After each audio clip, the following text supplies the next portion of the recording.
Et la nation soutiendra ces enfants. Nous leur devons des masques, du gel, tout le matériel nécessaire. Et nous y veillons et y veillerons.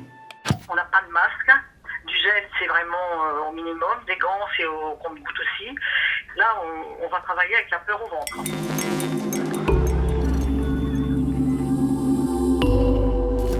Bon, je suis bien content de vous avoir tous les deux, quoi. Gilles Perret, François Ruffin. Je viens je voulais le voir avant de vous voir et ça fait tellement de bien. Enfin, ça fait à la fois du mal et du bien, parce que ça fait du mal parce qu'il y a une sorte de principe de réalité dans cette histoire d'auxiliaire de vie sociale qui te prend aux tripes, quoi, à la fin. Enfin, je vais pas tout raconter.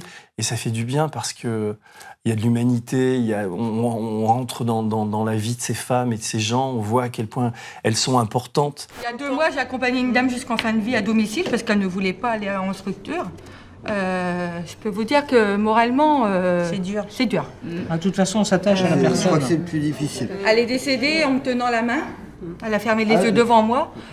Je le savais parce que je m'y attendais. Mais c'est un film qui a une couleur, enfin une bonté, enfin et puis en fait il y a votre couple qui commence à bien marcher, quoi, parce qu'après il y a du soleil et tout. Vous êtes repartis sur les routes et tous les deux. Enfin il y a une sorte de formule qui dit quelque chose sur la France, sur où on en est, etc., quoi. Donc comment, je sais pas comment c'est venu l'idée du film, tous les deux, enfin, comment ça a démarré cette histoire? Il y a un moment donné, vous vous êtes dit... C'est presque un film qu'on voulait faire avant Jeu du Soleil, quelque part. Parce que depuis que je suis député, Gilles, il dit il faut qu'on fasse un film qui se passe à l'Assemblée. Alors, pourquoi? Parce qu'il y a des jolis décors, ils sont gratuits, il y a une mise en scène, il y a les roulements de tambour.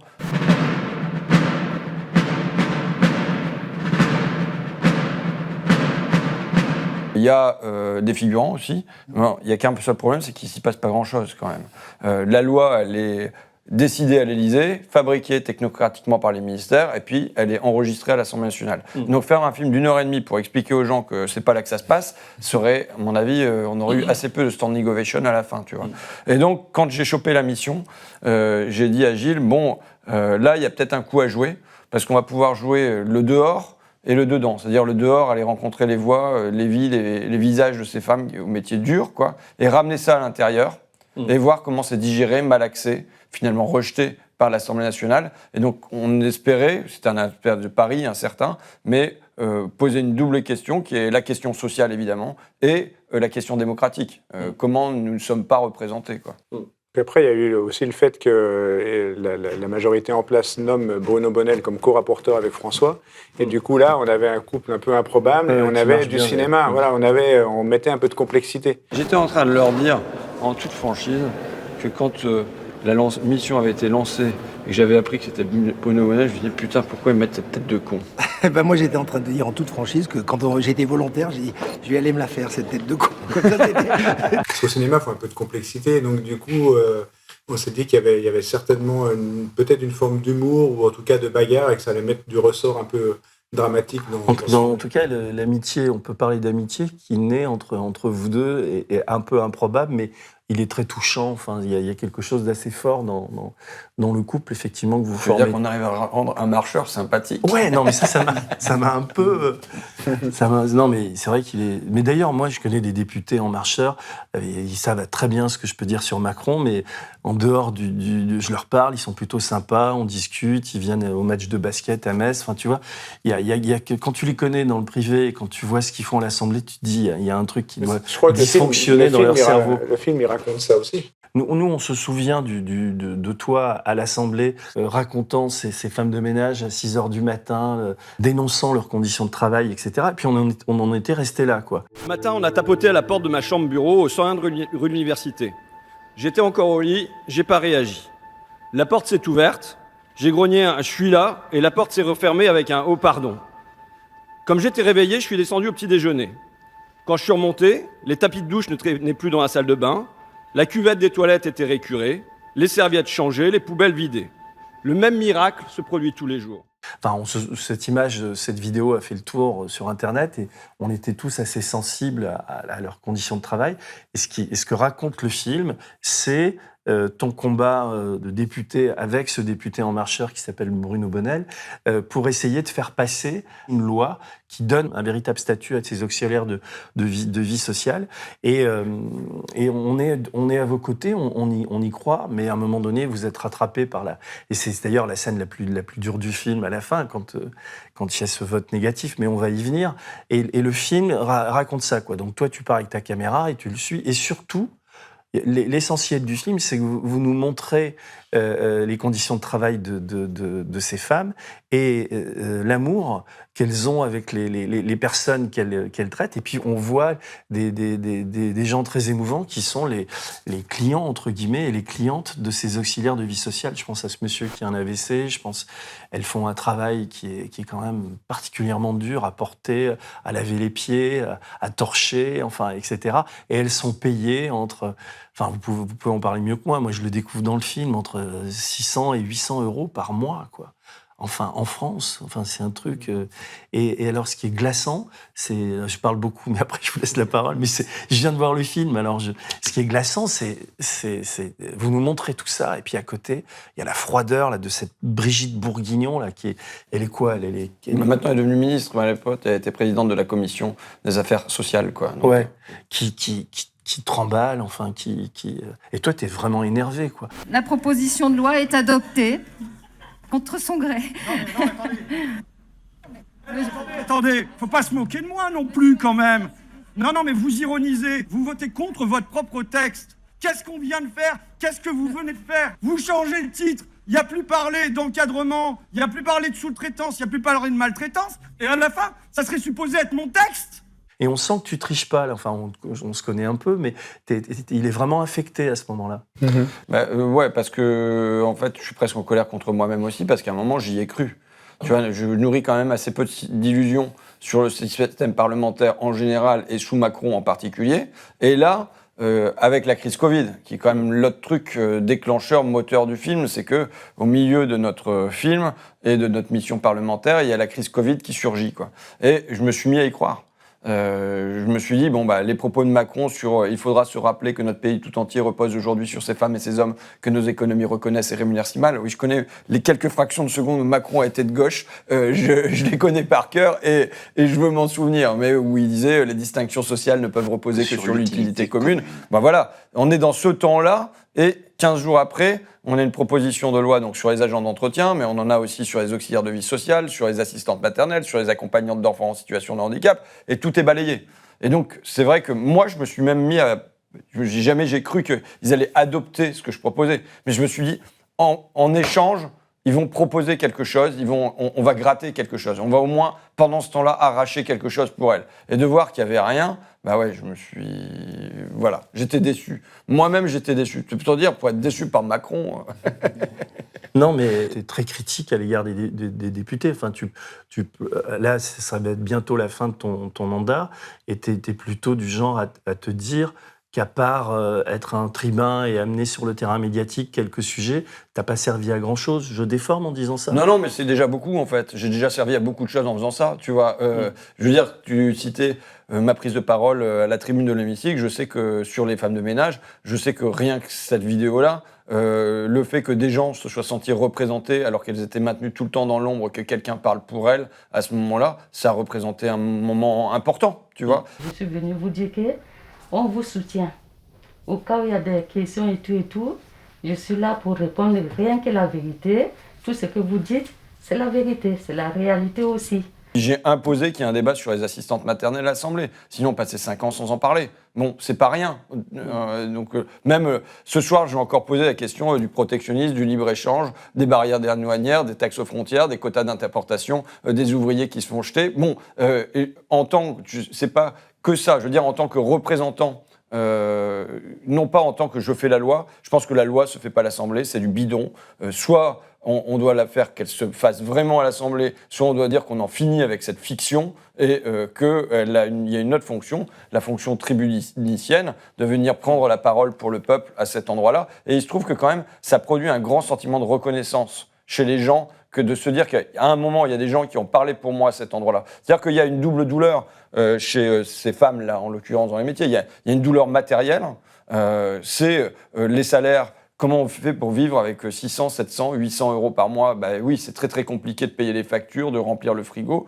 Il y a une douleur au niveau des horaires. Tu vois, par exemple, ce matin, dans les couloirs de l'Assemblée, j'entendais Anna, donc, qui est la femme de ménage qui s'occupe de mon bureau et de ma chambre, qui était au téléphone, comme ça, elle était au téléphone avec la maîtresse de sa gamine. Parce que sa gamine a 9 ans et elle est arrivée à l'école, elle avait oublié son cartable.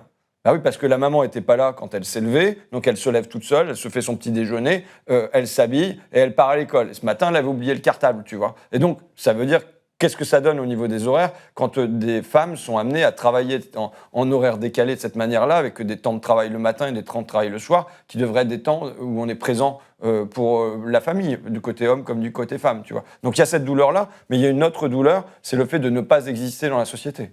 Nous, on doit être tous ensemble, les femmes debout.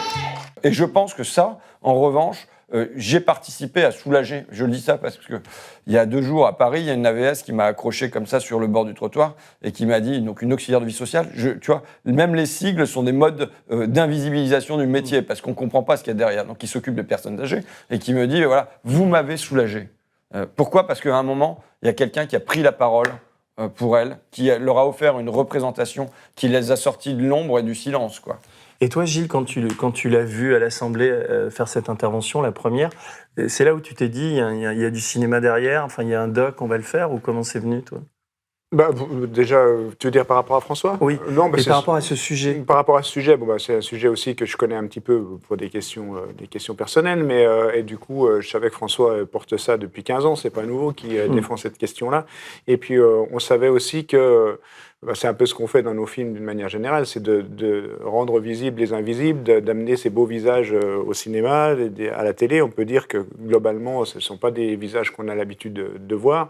Et donc, du coup, encore plus dans ces métiers-là, ce que dit François, c'est qu'effectivement, il y a un manque de reconnaissance pécuniaire, ou en tout cas dans le statut, mais il y a aussi un manque de reconnaissance de la personne et un manque de dignité. Et qu'on savait qu'en faisant un film comme ça, on allait redonner de la dignité à ces femmes et de les rendre visibles. Donc c'était aussi un des objectifs. Et on savait aussi que sur un thème comme ça, t'as beau être marcheur, t'as beau être France Insoumise ou je ne sais pas quoi, on est capable aussi de toucher au cœur un éventail de population assez large. Donc, et puis encore une fois, je crois que quand on veut porter un discours, alors François porte du discours politique à l'Assemblée, on fait de la politique et tout, mais je crois que quand on fait des films, on essaye déjà de faire du cinéma et c'est aussi d'essayer de prendre les gens par les affects, par l'émotion, par le rire, la colère et tout ça, et du coup d'emmener le spectateur vers une envie de se battre, se révolter et de constater l'injustice tous ensemble. Tu parles de cinéma, je dois te féliciter parce que il y a des petits moments dans le film où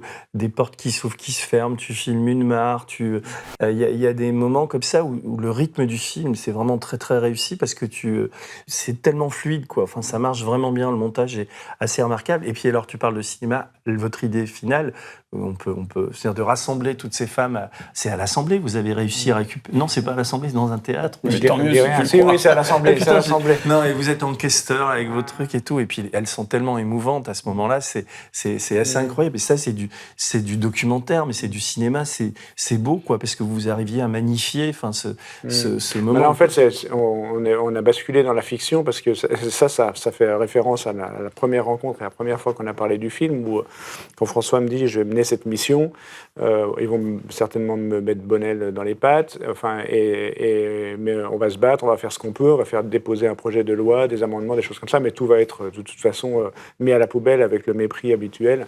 Et du coup, moi, je dis, bah oui, effectivement, il y a certainement un film à faire, mais si c'est pour finir en plombant et que tout parte à volo et qu'on sorte avec des idées noires, c'est dommage. Donc il faut qu'on finisse par le haut et on va peut-être essayer de fictionner la fin. Alors après, on est passé par plusieurs propositions de fiction pour arriver effectivement avec... oui, c'est une excellente idée.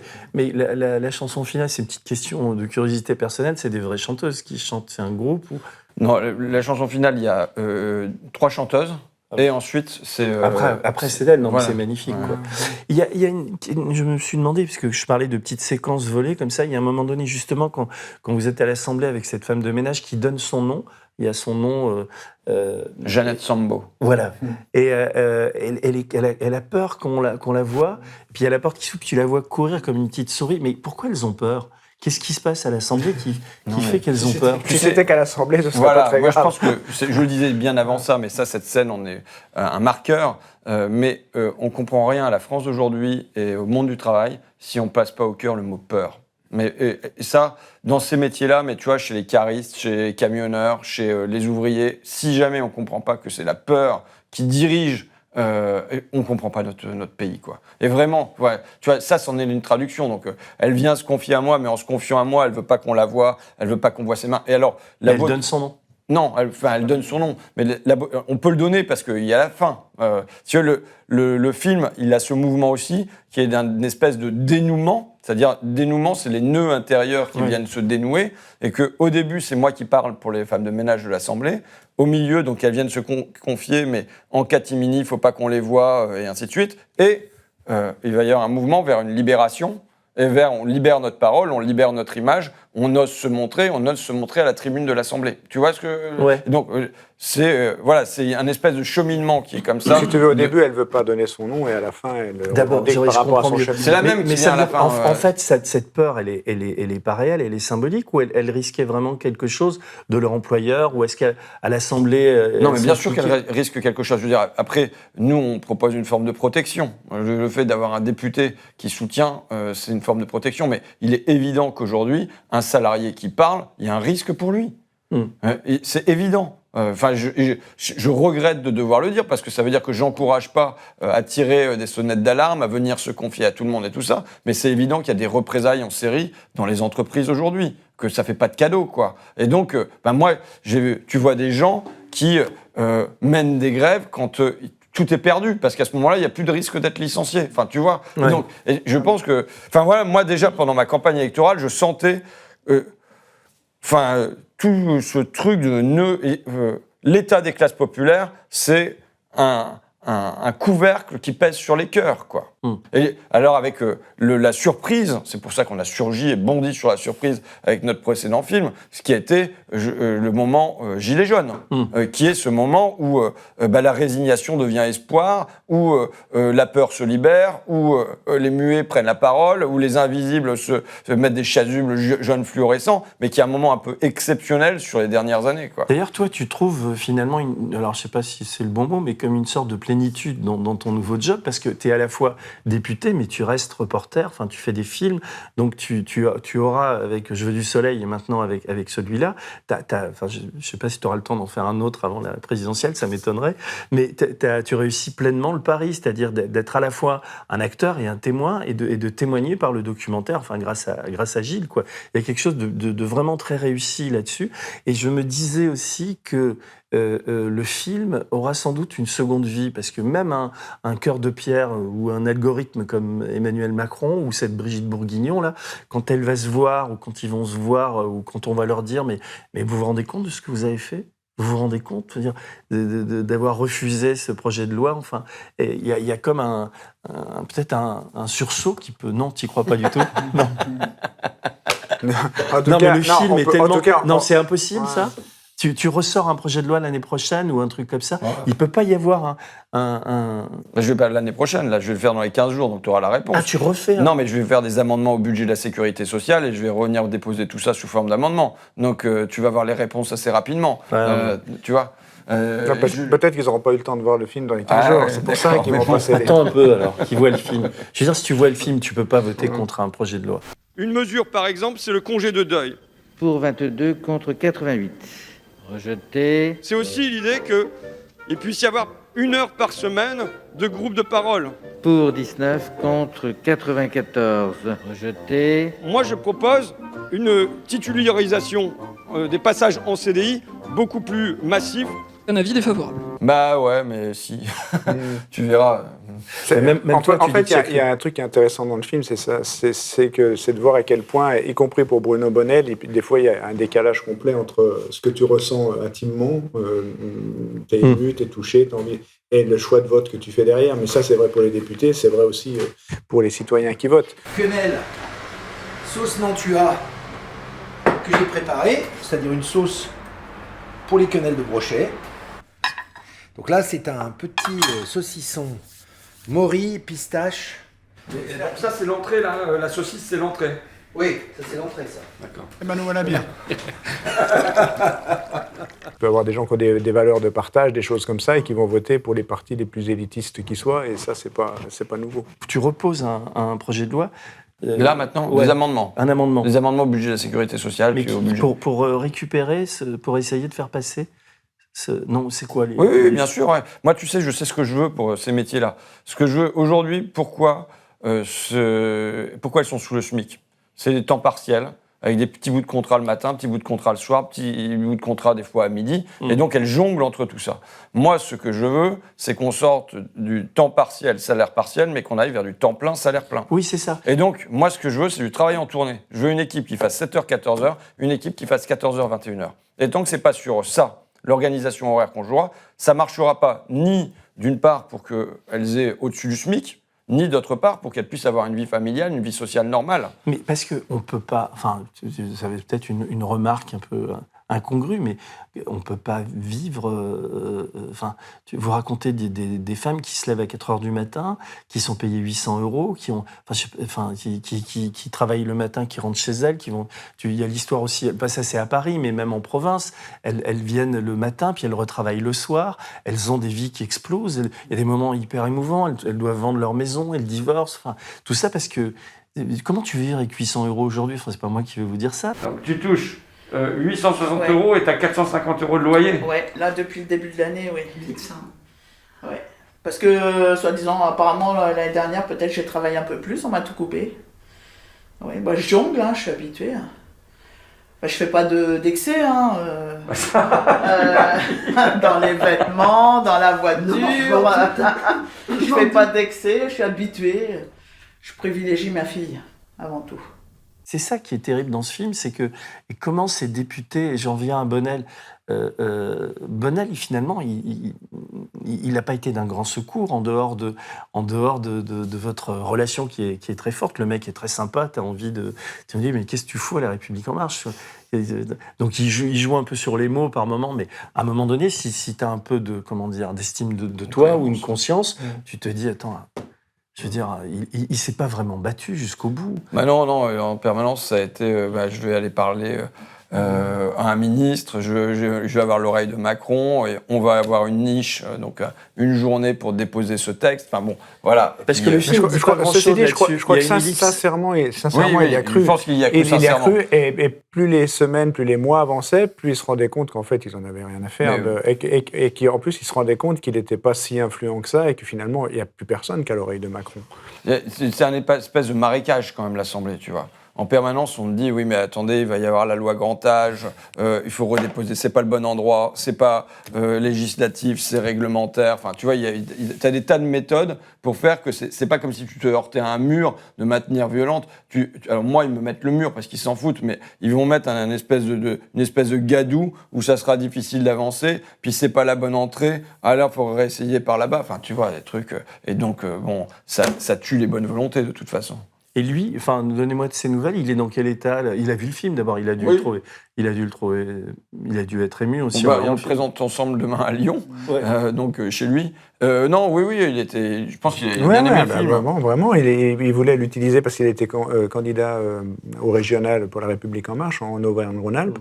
Il voulait même l'utiliser à une époque pour sa campagne. Mais il se tire une balle dans le pied avec un film comme ça. Ça dépend comment tu regardes le film, avec quel prisme. Je crois qu'il n'est pas dupe des côtés parce qu'on ne sait pas s'il faut l'aimer ou s'il faut le détester dans ce film-là. Il n'est pas dupe de ça. Mais tu peux que l'aimer. En plus, il est très touchant. Voilà. Mais du coup, pourquoi il se tire une balle dans le pied en même temps? Parce que ça veut dire qu'il appartient à un parti qui est quand même un parti inhumain. Enfin, je veux dire, c'est le premier mot qui me vient. C'est quand même... Mais tu sais, le problème, c'est que je pense que... le parti est inhumain, mais c'est le fonctionnement des institutions qui aujourd'hui est inhumain. Tu vois, je pense que voilà, c'est vrai avec les macronistes, ça s'est amplifié. Je vais te dire pourquoi. À mon avis, c'est que auparavant, les gens, ils avaient une espèce de discipline intérieure. Ça veut dire d'idéologie intérieure qui les guidait. Tu vois, moi, Mélenchon, il n'y a pas besoin de me dire ce que je dois voter. Parce que j'ai un corpus, je suis fabriqué depuis des années pour penser d'une certaine manière la société. Les Républicains, le chef du parti n'a pas besoin de leur dire quoi voter, parce qu'ils ont un corpus qui est structuré depuis des années. Les macronistes, ils n'ont pas ce corpus intérieur, ce squelette à l'intérieur. Donc résultat, c'est par une espèce de discipline, d'armure extérieure que ça vient être maintenu. Donc c'est beaucoup plus visible. Mais en vérité, les institutions, elles ont quand même... elles transforment les hommes en des fonctions, ou les femmes. Mais c'est-à-dire, à la buvette, le mec, il est sympa. Quand il vient à ton match de basket, il est sympa. Et quand il rentre dans l'hémicycle, il est quoi? Il est le petit soldat du président de la République. Aujourd'hui, le président de la République, c'est Macron. Et ils viennent appuyer sur le mauvais bouton tant que Macron leur a pas dit d'appuyer sur le bon. Ce matin encore, sur la déconjugalisation de l'allocation adulte handicapé, tu vois. Mais hier... C'était Hollande qui était président de la République. Bon, les députés, ils venaient pas plus voter en leur âme et conscience. Il y avait les frondeurs. Ouais, tu vois, t'avais un groupe comme ça. Comme là, t'avais des groupes qui ont quitté la Macronie. Tu vois. Et puis après, sous Sarkozy, de la même manière, les mecs, ils se... Oui, mais là, c'est pire, là. En ce moment, c'est... Parce que c'est vrai de l'analyser juste. C'est-à-dire qu'avec les En Marcheurs, tu sais pas où ils sont, mais donc c'est... Et l'Élysée est gouverné par Collère et Macron, quoi. Ils sont plus que deux. Mais donc là, tu as une hyper-verticalisation, qui, à mon avis, c'est un phénomène qui s'amplifie avec le temps. Sarkozy avait aggravé ça. Bon, Hollande, il n'a pas fait grand-chose dans la matière, comme d'habitude, quoi.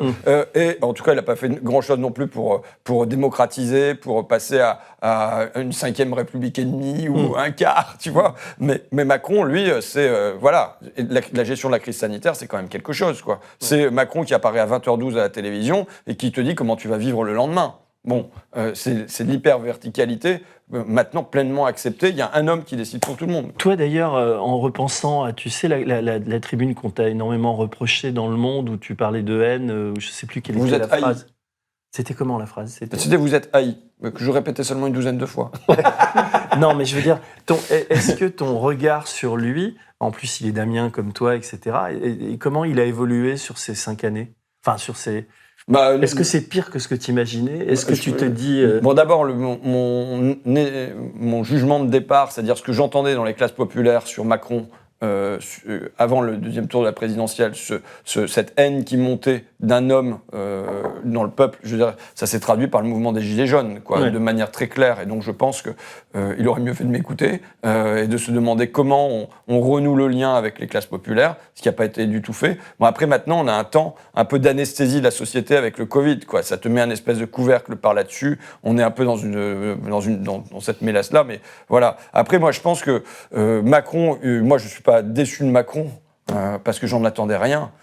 Sur le plan économique et social, je savais qu'il était de droite, qu'il était libéral. Je l'avais vu comme ministre de l'économie de Hollande, même comme petite voix qui parlait à l'oreille droite de Hollande quand il était à l'Élysée, donc j'ai pas de surprise là-dessus. Je pense qu'il y a des gens qui peuvent être déçus sur le plan sociétal. Parce que on pouvait s'attendre à ce qu'il soit libéral dans les deux sens du terme, à savoir libéral sur le plan économique, mais aussi sur le plan des libertés publiques et individuelles. Or, il est libéral autoritaire. Il est libéral avec les entreprises, il est autoritaire avec les citoyens, quoi. Mais dis-moi, sur l'exemple de ces auxiliaires de vie sociale et du projet de loi que vous avez déposé, est-ce que tu penses que le refus est remonté jusqu'à l'Élysée? Évidemment. Évidemment. Ah oui. Non, mais c'est évident. Donc c'est lui qui décide de... Regarde, comment ça se passe? Parce que ça, on se pose la question, et le film ne le montre pas, il y a une sorte d'ellipse là-dessus. C'est que d'abord, Bonnel disparaît parce que visiblement il a le Covid, donc il ne va pas présenter le projet de loi avec toi. Rejeté. Puis Bonnel qui me laisse tout seul, qui chope le Covid en plein pendant le budget, quoi. Mais avant, il n'y a pas eu un travail de lobbying, un petit peu, d'essayer d'explication, parce que pour qu'un projet de loi... C'est sûr que si tu y allais la fleur au fusil sans être aidé par personne en disant voilà la loi, tu savais que tu allais te faire bâcher. Mais vous n'avez pas essayé de mieux préparer lui, moi je lui laissais la responsabilité de faire avec les marcheurs quand même, avec la majorité. C'était pas moi qui étais le meilleur ambassadeur en la matière, tu vois. Donc moi j'avais discuté avec les communistes, les socialistes, y compris sur mes amendements pendant le budget de l'année dernière et tout ça. Bon, mais je veux dire, c'était tellement couru d'avance, quoi. Il y avait pas de suspense autour de tout ça. Et à la limite, moi, ça me gêne pas. Ça me gêne pas qu'on me refuse ce que je propose. Mais je demande, qu'est-ce que vous mettez à la place? Et l'année dernière, la réponse, c'était par exemple sur les auxiliaires de vie sociale, il va y avoir la loi grand âge, vous allez voir comment ça va être formidable. Et finalement, la loi grand âge, ça fait 5 fois qu'elle est annoncée et 5 fois qu'elle est repoussée, quoi. Donc là, elles sont absolument dans la même merde Bon, à aujourd'hui. peu près, ouais. Il y a eu des revalorisations de salaire par des négociations. Je le mets dans le panneau final, tu vois. J'ai pas fait gaffe. T'as pas fait gaffe au panneau à la fin. Non, j'ai pas fait gaffe. Non, mais ça veut dire c'est des revalorisations qui arrivent, mais qui ne sont pas passées, qui ne sont pas discutées à l'Assemblée. C'est encore une fois le vœu du prince, quoi, qui arrive parce qu'à force, ça va finir par se voir. Et ça donne mauvaise conscience. Qui ne s'occupent pas, il y a des problèmes avec les personnes handicapées, sur les AVS et choses. Donc, en fait, on fait un peu de saupoudrage pour essayer de sauver quand même l'image de ce parti, quoi. Là, si je suis froidement politique et stratège et en marcheur, par exemple, c'eût été une bonne idée de voter pour ce projet de loi. Parce qu'électoralement, pour lui, ça montre qu'il a un cœur, qu'il comprend. Et puis c'est quand même... il a suffisamment dit pendant le Covid à quel point elles étaient importantes. Puis on voit à quel point elles sont importantes. Et là, cette espèce de sécheresse, là, c'est accablant, quoi. Enfin, c'est sûr qu'il y a un fossé entre les paroles, les engagements. Il faudra se rappeler, les distinctions sociales ne peuvent reposer que sur l'éthique commune et les actes. Mais voilà, quand on donne... Donc l'année dernière, il y a eu 200 millions qui ont été débloqués pour les auxiliaires de vie. Ouais. Mais je veux dire, je dis toujours, moi, quand c'est pour les pauvres, c'est en millions. Quand c'est pour les riches, c'est en milliards. Pour les pauvres, c'est toujours en millions.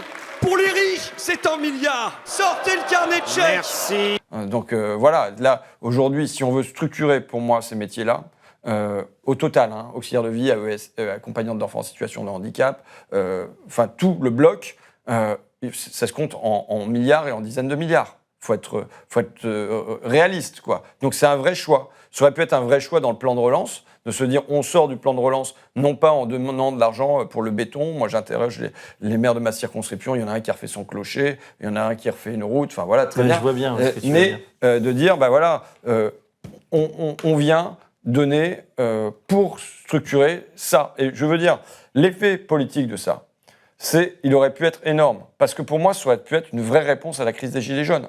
C'est typiquement... C'est à ça que je pense. C'est les mêmes. Enfin, c'est les mêmes qu'on voyait sur les ronds-points qu'on a là dans notre film, en gros. C'est-à-dire, et là, tu viens dire, je vous donne à vous, je vous offre un statut, un revenu. Je construis, y compris pour la jeunesse des milieux populaires, je construis des métiers où vous allez pouvoir vous engager dedans, vous allez y être dans la durée, on va vous faire des carrières là-dedans. Tu stabilises tout un pan de la société. Tu lui redonnes espoir, tu le relis à nouveau à la cité. C'est manifestement pas le choix qui est fait aujourd'hui, quoi. Sans surprise, trop de mon côté non plus. Et je pensais aussi à tout ce qu'on vit en ce moment avec la montée de Zemmour, quoi, qui parle des émigrés, des Africains, de la manière dont la France est en train d'être remplacée par toute cette population, etc. Et sur les auxiliaires de vie sociale, il y a beaucoup de femmes africaines qui font un travail incroyable, qui sont payées... Enfin, je veux dire, le film leur rend hommage à la fin. Il y a cette femme qui prend la parole et tout. Comment dire, c'est aussi dans le contexte actuel où tu ouvres ta télévision, tu tombes que sur ces merdes-là. Ce film arrive comme un cadeau, quoi. Tu te dis... Enfin, et ça parle autrement à la fois des femmes et autrement des émigrés, quoi. C'est ce qui explique aussi les faibles niveaux de salaire, quand tu cumules le fait d'être une femme, parce que c'est aussi parce que ce sont des femmes qu'elles sont payées aussi mal, et qu'elles sont d'origine étrangère et qu'elles sont issues des milieux populaires, ça fait quand même 3 handicaps qui se cumulent et qui expliquent pourquoi on accepte des situations aussi scandaleuses. Mais il y a un truc qui est vraiment clivant, clivant. T'es à Paris et tu vois très bien, il y a presque une forme d'apartheid dans les métiers. Il y a des endroits où tu vas, la seule personne black, ça va être le vigile à l'entrée, quoi. Les contrôles de passe sanitaire dans les gares, tu vois, moi je suis frappé quand j'arrive à Paris, quand on a rencontré des auxiliaires de vie sociale, c'était des personnes d'origine étrangère. Tu fais des photos de toutes les femmes qui sortent de l'Assemblée nationale le matin, tu as des hommes blancs qui rentrent, tu as des femmes noires qui sortent. C'est très très marquant, ça. Et il faut quand même comprendre, et tu le sais puisque tu es de Metz, mais que quand tu vas en province, en gros, ces métiers-là, ils continuent aussi à être occupés par des personnes, françaises d'origine, tu vois ce que je veux dire. Et donc, voilà, quand tu vas à l'hôpital d'Amiens, c'est Géraldine qui fait le boulot. Et donc là, tu as un espèce de clivage. Et tu vois, dernièrement, je me trouvais avec... Il y a Sophie Cluzel, donc le secrétaire d'État au handicap, qui passe en visite à Amiens. Donc j'appelle la préfecture en lui disant, bon ben voilà, j'aimerais bien que vous receviez, enfin qu'elle reçoive des accompagnantes d'enfants en situation de handicap. Donc ça négocie tout ça, et puis finalement on trouve dans l'agenda 1 heure pour que en préfecture, elle puisse les rencontrer. Voilà, elles sont 4 dans mon film. Il y a Aline, Sandy, Hayat, Asia. Bon, bah merci de nous accueillir. On sait que ça n'a pas été facile avec le rectorat. Bah moi, je l'encaisse très mal, en fait. Je l'ai pris pour une pression psychologique. Vous savez qu'il y a une commission parlementaire qui va venir parler, qui va venir vous interroger et tout ça. On veut pas de dérive, on veut pas que vous parliez de l'école. Vous allez dire quoi? On était pris en étau comme ça, et ils étaient 3 devant nous et nous dire ce qu'il fallait qu'on dise, quoi. Non mais attends, je me suis dit, nous encore, le petit personnel, les pauvres de l'éducation nationale, hein, excusez-moi du terme, mais de la merde, et on nous écrase encore comme de la merde. Et d'une part, sur les 4, il y en a 3 qui envisagent de démissionner. C'est un gâchis énorme. C'est un gâchis pour elles, parce qu'il n'y aura pas de validation de leurs compétences. C'est un gâchis pour les gamins, c'est un gâchis pour l'éducation nationale, parce qu'elles se sont formées ou auto-formées sur Google à qu'est-ce que c'est que les troubles de l'autisme, comment on aide un gamin à enfiler son manteau, comment on lui apprend que s'il est dysgraphique à écrire son prénom. Enfin, elles ont acquis tout ce savoir-faire-là pendant 3, 4, 5, 6 ans, et boum, ça va partir dans la nature. On va reprendre quelqu'un de zéro et tout recommencer. Bon, donc ça, c'est un gros gâchis. Mais par ailleurs, je me mets... Alors les freudiens, ils disent en écoute flottante, tu sais, mais on va dire que je roupille à moitié parce que ces discours, je les connais un peu, donc je suis là. C'est Cluzel face aux 4. Ouais, mais c'est un très, très beau moment d'échange humain, tu vois, comme avec Bonnel quelque part. Tu vois, et moi, je ne nie à personne d'être humain. C'est-à-dire quand je vais voir un verre au bistrot, je ne demande pas qu'est-ce qu'il vote. Et il n'y a pas un ministre, il n'y a pas, tu vois, avec qui je ne peux pas avoir une discussion humaine si jamais on accepte de laisser tomber un peu les armures. Et donc il y a un moment comme ça où les filles, elles racontent leur vie, leurs galères et tout ça. Et puis je réfléchis, puis je me dis bon sang. Donc je redis les prénoms. Aline, Sandy, Asia et Hayat. Et tu perçois évidemment, quand je dis ces prénoms, des origines diverses. Mais je me dis, ça fait 2 ans que je les fréquente, que je les filme, que j'échange avec elles. Là, ça fait 1 heure qu'elles racontent leur vie. Mais il n'y a pas un moment où elles ont parlé de quelle est ton identité, quelle est ta religion, qu'est-ce que tu manges le vendredi, comment on s'habille. Tu vois, ces questions-là se sont jamais posées. C'est-à-dire qu'il y a vraiment, presque dans ce moment où je vivais là, un choix de société. Soit tu mets au cœur de la table toutes ces questions, et du coup, tu en as 2 qui sont supposés partir de chaque côté et se diviser, soit en vérité, tu essayes de faire ce qu'elles veulent faire, c'est-à-dire elles parlent de leur formation, de leur vie, de comment... Et tu essayes qu'elles travaillent ensemble pour produire la société la meilleure, quoi. Donc oui, je considère que ce film, quelque part, il vient être un film anti-Zemmour et anti-Macron, parce qu'il vient aussi poser la question sociale au premier plan, et quand on pose la question sociale, on a la possibilité de se rattacher ensemble, plutôt que faire exploser des gens sur des questions qui, moi, me paraissent pas les plus importantes, quoi. C'est la seule question politique que je vais te poser, c'est par rapport à Zemmour, enfin, qui d'ailleurs a un lien avec le film.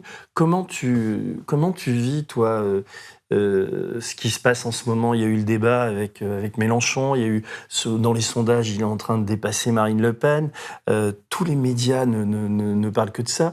On débat sur les prénoms, on débat sur cette histoire de grand remplacement. Enfin, c'est comme si le débat médiatique et politique était complètement, depuis 15 jours, et t'as l'impression que ça doit s'arrêter demain, mais ça s'arrête jamais, quoi. Il y a une sorte de je sais pas, de folie qui s'est emparée de ce pays. Enfin, c'est un déni de réalité. Enfin, je sais pas, je parle à ta place, mais comment toi, en tant qu'élu, que député de la République, comment tu vis ça et comment tu t'imagines pouvoir lutter contre ça? Moi, avec les mêmes armes, je veux dire, le film pour moi est une réponse, avec les mêmes armes que quand je faisais la sortie du Whirlpool au moment où l'usine était en train de fermer et où j'entendais les gars parfois s'en prendre aux assistés, aux immigrés, en leur demandant mais attendez, qu'est-ce qui ferme votre usine? C'est le PDG qui se trouve à l'autre bout de la planète, qui s'appelle Jeff Fettig. Vous connaissez pas son visage, vous connaissez pas sa baraque, vous connaissez pas son compte en banque, mais voilà qui est le vrai responsable. Donc je veux dire, moi, je pense qu'on a un combat à mener qui est même moins sur le terrain de défendre nos convictions que d'amener le débat sur nos questions, qui sont aujourd'hui complètement périphérisées, et de ne pas se laisser embarquer sur ces questions-là. Moi, c'est ma bataille, quoi. Avec toutes les données qu'il a, lui, Emmanuel Macron, il sait rien, le ministère de l'économie ne sait rien. C'est pas possible. Pourquoi ça relève d'une idéologie? C'est qu'en fait, pour lui, pour eux, les patrons ont toujours raison. Et quand on est un patron et le patron du MEDEF de la Somme, on a forcément raison. Et ça peut pas être les petits syndicalistes, ça peut pas être les petits salariés, ça peut pas être le petit député qui a raison. Ma bataille, c'est déjà d'essayer de planter le drapeau et de ramener sur les questions sociales, de ramener sur de l'économie, de ramener sur l'organisation de la société, quoi. Ouais. J'ai vu que dans la primaire populaire, tu étais plutôt bien placé. Enfin, tu vois ce que c'est, la primaire? Ouais. Oui, je sais que tu vois ce que c'est, quoi. C'est un truc, tu regardes de ça avec distance ou... Non, mais alors, je vais te dire ce que je réponds à tout le monde et que je répondrai à Léa Salamé, c'est que, tu vois, le temps médiatique, politique, artistique, pour placer au cœur les femmes de ménage, les auxiliaires de vie sociale, les accompagnants d'enfants en situation de handicap, il est rare. Et je veux surtout pas le pourrir. Non, mais c'est ce que je veux dire. Et voilà, je souhaite qu'on se concentre sur... Non, mais là, je te dis, le film, par la présence de ces femmes africaines, arabes aussi, enfin, qui font ces métiers-là et qui sont dans la même merde que les Françaises. Bah et tu sens, d'ailleurs, ce qui est assez beau dans le film, c'est que elles sont ensemble, quoi. Bah oui, c'est ce que j'allais te dire, tu vois, dans le film, on fait là aussi la démonstration que par ces femmes qui sont extrêmement atomisées, qui travaillent seules, ces AVS n'ont aucun contact avec les collègues, la plupart du temps. On voit que quand on les met ensemble, elles se sentent fortes, elles relèvent la tête et elles sont là, quoi. Et ça, je crois que c'est une leçon aussi à retenir. Ensemble, on est plus fort. Et c'est sûr que c'est pas la société qu'on nous construit. L'autre est forcément l'ennemi. Quand on avait fait Je veux du soleil, on s'est trouvé à des moments sur des ronds-points où il y avait des gens qui nous disaient que pour eux, avant le mouvement des Gilets jaunes, c'était inconcevable de faire quelque chose ensemble. C'est-à-dire que forcément, l'autre est un ennemi et un danger. Donc tu vois, dans quelle merde idéologique sont noyées les classes populaires, ou en tout cas abreuvées, quoi. Ouais. Comment elles ont réagi à l'échec de la loi? Elles y ont cru aussi ou Non, je pense pas que c'était trop douloureux. Je pense que les illusions... Elles étaient déjà contentes d'aller à Paris, la bande de copines, mais en dehors de ça... il y avait peu d'illusions. Enfin, tu dis que t'en avais un peu, toi. Oui, moi j'en ai eu un peu, ouais. Peut-être plus qu'elle, finalement. Je me suis mis à dire comment on arrivera à gratter un truc. J'en ai pas donné. Hein. D'ailleurs, on me voit dire, de toute façon, tant que vous ne soulevez pas, il n'y aura rien qui passera. Parce que, bon, pour moi, c'est un espèce de préalable. Hein. Bon, merci à toutes. C'est que le début, hein, pour moi. Ouais, je m'associe évidemment à ces remerciements. Et à l'appel à la lutte. L'émancipation des travailleuses sera l'œuvre des travailleuses elles-mêmes, quoi. Mais voilà, donc non, je pense qu'il n'y a pas eu de déception, il y avait peu d'espoir à ce niveau-là. Il y a des trucs par exemple, qu'on ait réussi à gratter la prime Covid. Puisque les auxiliaires de vie, de la même manière qu'elles étaient exclues des masques, du gel hydroalcoolique, des gants, enfin tout ça, pendant la crise, parce qu'on le disait que vous n'étiez pas une profession médicale, après la crise, elles se sont trouvées privées de la prime Covid. Et donc on a fini par l'obtenir. Mais comment on a fini par l'obtenir? Bon, il y a eu des manifs, elles ont fait des manifs. Hein. À Aville, je salue le travail de Martine, qui parfois a fait la manif à elle toute seule, quasiment, quoi. Donc voilà, mais il y a eu des porte-voix, dont moi et d'autres, et finalement, c'est un espèce de droit de grâce. Emmanuel Macron, fin août, va rendre visite à une personne âgée, rencontre l'auxiliaire de vie sociale et annonce à la sortie qu'il y aura la prime de Covid pour les auxiliaires de vie. Pas toutes, mais enfin, il annonce ça, quoi. Ben voilà, t'es condamné à une espèce de fait du prince permanent, quoi. Parce que lui, tu penses que toutes ces informations lui remontent et qu'au final, c'est lui qui décide. Ouais. C'est ça qui m'étonne. En fait, tout se décide par la tête aujourd'hui. D'accord, mais je pense parce que le type, il doit avoir, enfin, je sais pas, c'est 3 cerveaux qu'il doit avoir, parce qu'il y a pas que toi, il y a plein de monde qui lui remonte des trucs. Bah oui, mais c'est ça qui, moi aussi, j'étais pas le premier à me dire ça. Je peux dire que c'est pour ça que ça bouchonne aussi, mais enfin, il se trouve que tu sais, le président de Sanofi, Monsieur Serge Weinberg, il a l'oreille directe de Macron, hein. Il a sa ligne directe, il a sa place installée à l'Élysée. Pour avoir tous les projets de loi qu'il veut sur les médicaments, tout se déroule pour lui comme il veut, tu vois. Ouais, tandis que les auxiliaires de vie sociale ou la CGT machin ou tu vois la CFDT truc pour avoir l'oreille de Macron sur ces métiers-là, ça va être beaucoup plus compliqué. Non, je sais, puis donc l'idéal, ça serait que demain, qu'on change ça, qu'il n'y ait pas une oreille dans le pays pour tout le reste du pays, quoi. Qu'il n'y ait pas qu'une bouche pour toutes les bouches, qu'il n'y ait pas qu'un cerveau pour tous les cerveaux. Tu vois, on est un pays qui peut être intelligent et aujourd'hui, notre intelligence, elle est anémiée parce que tout doit reposer sur le cerveau d'un seul homme, mais que par ailleurs, peut-être que ce cerveau-là, cette oreille-là, elle soit un peu plus proche des gens et un peu moins proche de l'argent.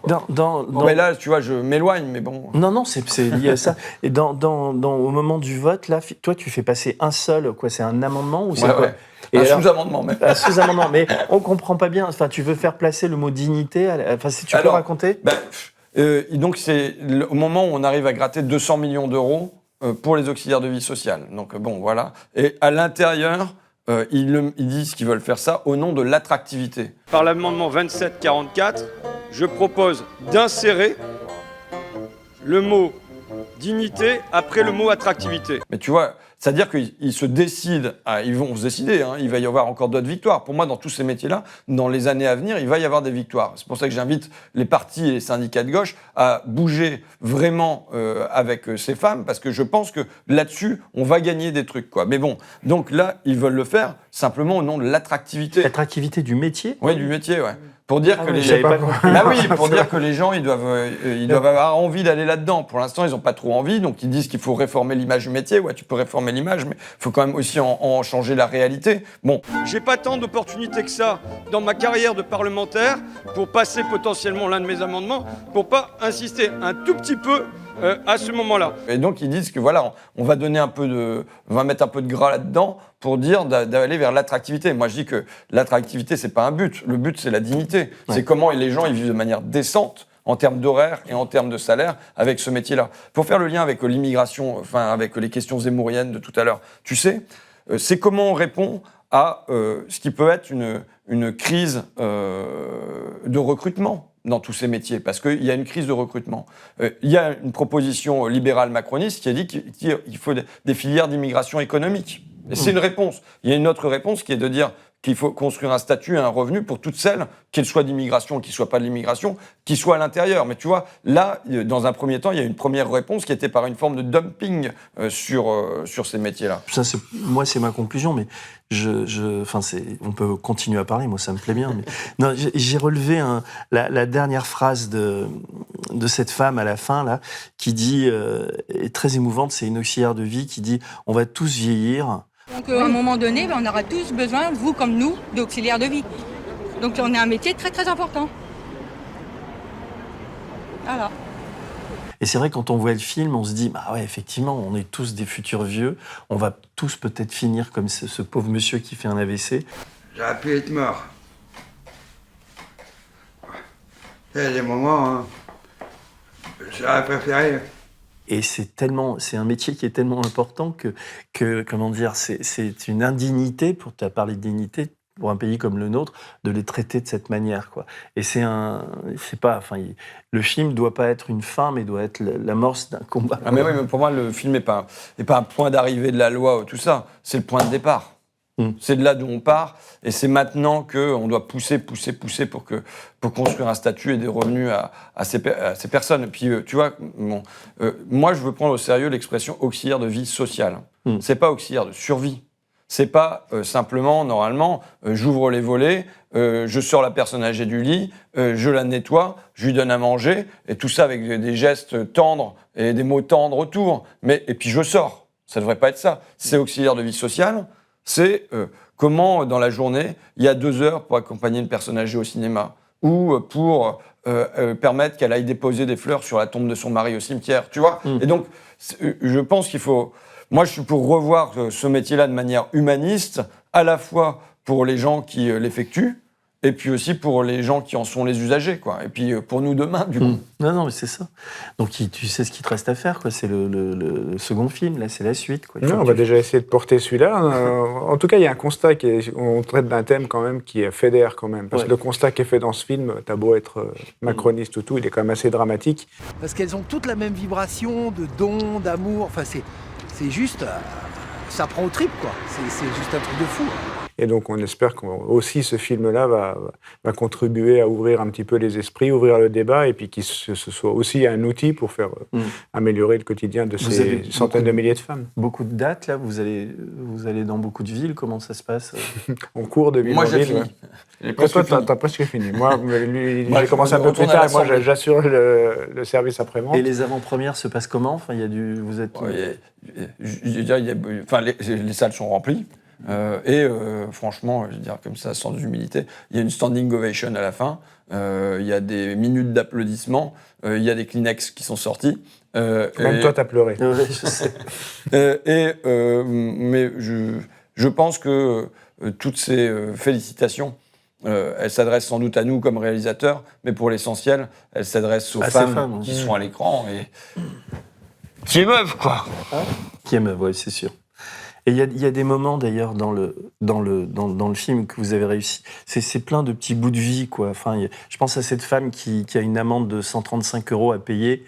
Enfin, il y a des trucs, tu te dis, mais quel pays de merde, quoi. Enfin, je veux dire, on en est là quand même. C'est quoi? C'est une auxiliaire de vie sociale qui va s'acheter un bout de gruyère parce qu'elle a envie de bouffer. Elle se fait toper par des flics qui lui pendant filent. le Covid. Pendant le Covid. Mais c'est vrai que le temps passe vite, finalement. On a oublié dans quel climat on avait été mis au moment du premier confinement, quoi. Je ne sais pas si tu te rappelles, mais il y avait des autorisations pour sortir, toi, à titre personnel. Donc, tu avais droit à 1 heure, où tu pouvais aller faire tes courses à tel endroit. Et elle avait ses autorisations pour aller travailler. Comme elle va faire ses courses avec entre deux patients, entre deux personnes âgées, elle fait un crochet au supermarché pour prendre un paquet de gruyère qui lui coûte cher, pour mettre dans ses pâtes.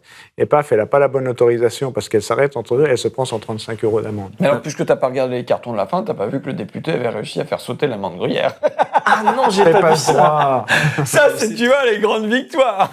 Ah ouais, non, mais alors là, bravo, François. Non, mais bravo. Non, mais là, Ken Loach, il en fait un film de ça, quoi. On est dans un truc, c'est pas possible, quoi. En tout cas, merci à tous les deux, quoi. C'est vraiment un film magnifique, quoi, c'est plus qu'un documentaire, quoi. C'est un moment de vie de partage, et ça fait réfléchir et ça fait changer les choses, je crois. Peut-être plus qu'un amendement à l'Assemblée. C'est le début. Hein.